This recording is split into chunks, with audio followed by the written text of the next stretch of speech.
There is a moment, quiet and unremarkable to everyone but you, when you realize that your voice has been doing all the wrong work. You have spent years believing that volume was strength, that raising your tone was the same as holding your ground, that the loudest person in the room was somehow the one in control. But watch the people who actually hold power. Watch the ones who move through betrayal, sabotage, and disrespect without ever once losing their composure.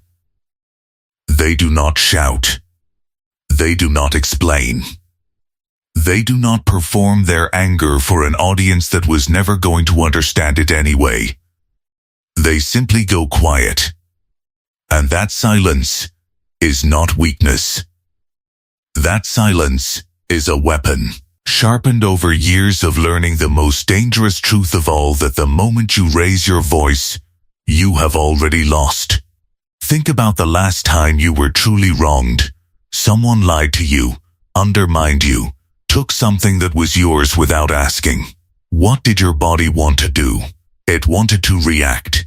It wanted to defend, to explain, to prove the injustice out loud, so that someone, anyone, would witness it and validate your pain. This is the trap. This is the mechanism every manipulator, every false friend, every quietly cruel person is counting on. They want your reaction. Your reaction is the only proof they need that they still have access to you, that your peace is still something they can disturb with a single sentence. The moment you give them that reaction, you have handed them the exact currency they came looking for. Powerful people learn to starve others of that currency. Not through suppression, not through pretending the pain isn't there, but through a discipline so cold it becomes elegant. They feel the insult fully. They register the betrayal completely, and then they simply decline to perform it. And this is where you must understand something uncomfortable. Your silence, when someone has hurt you, is not you letting them win. It is you refusing to let them see the cost. And if you have ever needed permission to stop justifying your boundaries to people who never respected them in the first place, let this be it. Say it now, quietly to yourself and in the comments below this video. My silence is not weakness. It is a closed door. There is a particular kind of person who has never been taught this. They mistake explanation for connection. They believe that if they just say enough words, lay out enough evidence, prove their side thoroughly enough, the other person will finally understand and finally change. But manipulators do not operate on logic. They operate on access. Every explanation you give them is a doorway you have left open. Every justification is a thread they can pull later, twisted and used against you in some future conversation you didn't even know you were auditioning for. The sovereign mind understands this early. It stops narrating its decisions to people who have already shown they cannot be trusted with the narration. This shift does not happen overnight, and it is not comfortable when it begins. The withdrawal of your voice, the withdrawal of your explanations, will feel at first like abandonment, like you are being cruel simply by refusing to engage. But watch what happens instead. Watch how the people who once dismissed you, who once spoke over you, who once assumed your patience was infinite, suddenly become desperate for a reaction they can no longer summon. This is the reversal nobody warns you about. The less you chase, the more you are chased. The less you defend, the more your absence becomes the loudest thing in the room. And if you have ever felt that shift beginning in your own life, That quiet, cold clarity settling in where panic used to live. Type it plainly where others can see it.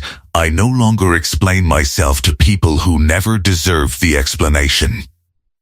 But the discipline goes deeper than silence toward others. It moves inward, into how you speak to yourself in the moments no one is watching. Because the truth is, most people are not just loud with their enemies. They are loud with their own minds, replaying arguments they already won, rehearsing conversations that will never happen, giving free rent to people who have long since left the building. This is the noise that actually exhausts you, far more than any confrontation ever could. Powerful people learn to quiet this too. They learn that dwelling is just another form of raising your voice, except the only person hearing it is you, and the only one being drained by it is you. This is where detachment becomes something almost sacred. Not coldness for its own sake, not the performance of not caring, but a genuine redirection of energy away from anyone who has proven they do not deserve it. Detachment is not the absence of feeling. It is the presence of discernment. It is choosing, deliberately and without apology, where your attention flows. Because attention is the last resource anyone can ever truly take from you without your consent. The moment you understand this, ordinary manipulation stops working on you. Guilt trips lose their grip. Silent treatments used against you lose their sting. Because you have already mastered the very tool being used to control you.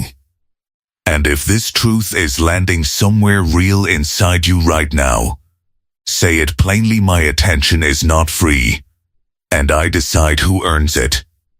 There is a stillness that surrounds people who have done this work. You have felt it before, even if you couldn't name it. The person who does not flinch when insulted. The person who responds to chaos with a pause instead of a reaction. The person whose calm somehow makes the room around them slightly more dangerous, because no one can predict what they are actually thinking. This is not an accident of personality. This is a built discipline, forged usually through pain, through betrayal, through the exhausting realization that reacting never once changed the outcome. It only ever cost more of your own energy. Somewhere along the way, these people made a decision. They decided that their peace was no longer negotiable, no matter how loudly the world demanded a response. And here is the part almost no one tells you. This silence, this refusal to raise your voice, does not make you passive. It makes you unreadable. And unreadable people are the ones who are never underestimated twice. The moment someone cannot predict your reaction, they lose the one tool they were counting on to control the interaction. They cannot bait what will not bite. They cannot provoke what has already decided not to perform. This is the quiet, ruthless elegance of true self-mastery. It looks, from the outside, like peace. But underneath it is a will so disciplined that outbursts have become beneath it entirely. If you find yourself exhausted by the constant need to prove, to explain, to defend, to be understood by people who were never going to extend you the same effort, understand that the exit from that exhaustion is not louder words. It is fewer of them. It is the quiet, deliberate withdrawal of your voice from every room that never deserved to hear it in the first place. Let your calm become the thing people cannot decode. Let your silence become the sentence they replay long after you've stopped thinking about them at all. And if you are ready to carry this forward, to stop performing your pain for people who were never going to honor it, then let it be known, right here, in words from this moment forward, my silence speaks for me. Because in the end, the ones who never raise their voice are not the ones with nothing to say. They are the ones who have simply stopped needing anyone's permission to be at peace.